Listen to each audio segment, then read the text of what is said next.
আসে, কিন্তু অনেক সময় আমরা সেই নেগেটিভ চিন্তা থেকে বেরোতে পারি না। এটাই হচ্ছে সমস্যা। নেগেটিভ চিন্তা কখনোই সমস্যা নয়, নেগেটিভ চিন্তা অনবরত চলতে থাকা এটা হচ্ছে সমস্যা। এবং এই ধরনের নেগেটিভ চিন্তা যখন বেশি দিন ধরে চলতে থাকে, তখন কিন্তু আমাদের লাইফের বিভিন্ন জায়গা ডিস্টার্ব হয়ে যায়। আমরা কিন্তু সুস্থ স্বাভাবিক জীবনযাপন করতে পারি না। যে কোনো বিষয় নিয়ে একটা হতাশার মতো চিন্তাভাবনা আসে, যে কোনো বিষয় নিয়ে একটা ভয়ের চিন্তাভাবনা আসতে পারে। এই যে একটা খারাপ লাগার অনুভূতি কিন্তু আমাদেরকে আত্মবিশ্বাসী হতে দেয় না। এর ফলে আমরা কিন্তু আমাদের চিন্তাকে নিয়ে পড়ে থাকি এবং নতুন কোনো বিষয় এলেই আমরা ভয় পাই। মনে হয় আমার দ্বারা হবে না, আমি পারবো না। সবাই কত হাসি খুশি আছে, সবার জীবনে কত আনন্দের কারণ আছে, আমার কোনো আনন্দের কারণ নেই। আমার জীবনে শুধু ভয়ের কারণ আছে, আমার জীবনে শুধু ব্যর্থতা রয়েছে। এই যে নেগেটিভিটি যে একটা তৈরি হয়ে গেল, এই নেগেটিভিটি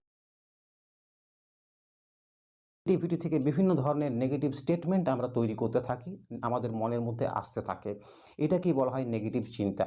যদি দেখা যায় যে অনবরত নেগেটিভ চিন্তা চলছে, সেটা একটা সমস্যা। প্রত্যেক দিন প্রত্যেকটা মানুষের মধ্যে নেগেটিভ চিন্তা আসে, কিন্তু সেই নেগেটিভ চিন্তা নিয়ে তারা পড়ে থাকে না। বেশ কিছু নেগেটিভ চিন্তা আসে, আমি যদি পড়াশোনা না করি আমি কিন্তু ভালো রেজাল্ট করতে পারবো না। এটা নেগেটিভ চিন্তা নয়, এটা স্বাভাবিক চিন্তা। কিন্তু সে যদি ভাবতে থাকে পরীক্ষার আগের দিন আমার জ্বর হয়ে যেতে পারে, এবং এত পড়াশোনার পরে যদি জ্বর হয়ে যায়, আমি যদি ভালো পরীক্ষা না দিতে পারি, তাহলে পড়াশোনার কোনো মানে হয় না। এই যে একটা নেগেটিভ প্যাটার্ন তৈরি হয়ে গেল, এবং সেই নেগেটিভ প্যাটার্নের কারণে সে তারপরে লেখাপড়াই হয়তো কমিয়ে দিল, তার লাইফে কিছু হবে না ইত্যাদি ভাবতে শুরু করে দিল। সে কিন্তু একটা নেগেটিভিটির মধ্যে জড়িয়ে পড়লো। এটাকে ডিপ্রেশন আমরা বলতে পারি, অ্যাংজাইটি আখ্যা দিতে পারি। যেমন ধরনের প্যাটার্ন তৈরি হয়, ঠিক তেমন ধরনেরই চিন্তা আসতে শুরু করে মনের মধ্যে, এবং এটা একটা অটোমেটেড প্রসেস হয়ে যায়। অটোমেটিক্যালি নেগেটিভ চিন্তা আসে, নেগেটিভ ফিলিংস হয়, আবার নেগেটিভ চিন্তা আসে, আবার নেগেটিভ ফিলিংস হয়। অ্যাকচুয়ালি প্রত্যেকটা চিন্তার সাথে একটা করে আবেগ যুক্ত থাকে। যেমন আমরা পিকনিক বললেই একটা আনন্দ উৎসবের কথা মনে করি, বেশ আনন্দ হবে, বেশ হই হুল্লোড় হবে, বেশ মজা হবে, সারাটা দিন খুব আমরা আনন্দে কাটাবো। এই যে অনুভূতিটা, ওই একটা পিকনিক শব্দের সাথে যুক্ত আছে। দুর্গাপুজোর সাথে একটা অনুভূতি আমাদের যুক্ত আছে। এই অনুভূতিগুলো অ্যাকচুয়ালি কী করে, আমাদের আবেগ যখন কোনো বিষয় নিয়ে বেড়ে যায়, তখন চিন্তা পাঠাতে থাকে আমাদের মন। আমি যদি রাম বলি, তখন আমাদের রামায়ণের কথা মনে আসবে, লক্ষ্মণের কথা মনে আসবে, সীতার কথা মনে আসবে। আমি যদি এপিজে আব্দুল কালাম বলি, তাহলে তার বিভিন্ন উক্তি, তার লাইফস্টাইল, তার জীবনশৈলী ইত্যাদি বিষয় সম্পর্কে আমাদের চিন্তাভাবনা আসতে শুরু করবে। অর্থাৎ বোঝা যাচ্ছে যে প্রত্যেকটা চিন্তার সাথে একটা আবেগ যুক্ত থাকে। আমরা ইমোশনাল, আমাদের যে কোনো চিন্তার সাথে কিছু ইমোশান যুক্ত থাকে। যখন দেখা যায় যে কোনো মানুষের মধ্যে নেগেটিভ ইমোশন ডেভেলপ করেছে, কারো একটা কথায় তার খারাপ লেগেছে, কোনো একটা বিষয়ে তার ভয় লেগেছে, তখন কি হয়, তার কিন্তু সেই ভয়ের মাত্রাটা ধীরে ধীরে বাড়তে থাকে। যেই ভয়ের মাত্রাটা বাড়তে থাকলো, সে যখন আবার কিছুক্ষণ ধরে ওই বিষয়টা নিয়ে চিন্তা করতে শুরু করলো, তার বিভিন্ন ধরনের ভয়ের কারণ মাথার মধ্যে আসতে শুরু করবে।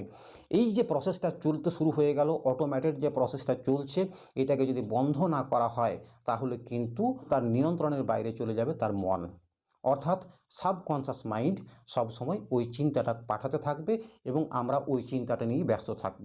এই জন্য যারা নেগেটিভিটির মধ্যে রয়েছেন, তাদের মন কিন্তু সবসময় একটা প্রি অকুপাইড হয়ে আছে, অর্থাৎ ওই আবেগটা তাকে চালাচ্ছে। যখনই আবেগটা তাকে চালাচ্ছে, তার মধ্যে যদি ভয়ের আবেগ বেশি করে ডেভেলপ করে গেছে, তাহলে যে কোনো বিষয় নিয়ে তার ধীরে ধীরে ভয় তৈরি হবে। তার মধ্যে যদি হতাশা তৈরি হয়ে গেছে, তখন কোনো ভালো লাগার বিষয় যেটা আগে ভালো লাগছিল, আর ভালো লাগছে না। কারণ আবেগ তার মনটাকে গ্রাস করে ফেলেছে, ওই একটা নেগেটিভ অনুভূতি তার মনটাকে গ্রাস করে ফেলেছে। এই জন্য বলা হয় অ্যাজ ইউ থিঙ্ক। কখনোই ভাববেন না আপনি পজিটিভ ভাবছেন নাকি নেগেটিভ ভাবছেন। যদি চেঞ্জ করতে হয়, তাহলে দেখবেন যে আপনার ফিলিংস কী আসছে। আপনি কি আনন্দ পাচ্ছেন নাকি আপনি কষ্ট অনুভব করছেন। যদি কষ্ট অনুভব করছেন, তৎক্ষণাৎ সেটাকে ব্রেক করার চেষ্টা করুন। কোনো ইমোশান যেন বেশিক্ষণ না চলতে পারে। সেটা বিরাট আনন্দের বিষয় হোক, আপনাকে কেউ পুরস্কার দিয়ে স্টেজে সম্বর্ধনা জানালো, তার জন্যও বেশি উৎফুল্ল হয়ে যাওয়ার কোনো ব্যাপার নেই। আবার আপনাকে ক্লাসে দাঁড় করিয়ে টিচার বেশ কিছু খারাপ কথা বলেছে, তার জন্যও কিন্তু দুঃখ পেয়ে যাওয়ার কোনো কারণ নেই। সেই চিন্তাটা যেন বেশিক্ষণ না চলে। যদি আবেগ আমাদের মনকে চালায়, তখন কিন্তু আমরা আমাদের আত্মবিশ্বাস হারিয়ে ফেলি। একটা গাড়ি যখন ব্রেক ফেল হয়ে যায়, নিজের থেকেই চলতে থাকে, তাকে আটকানো যায় না, তখন কিন্তু আমরা আতঙ্কিত হয়ে উঠি। ঠিক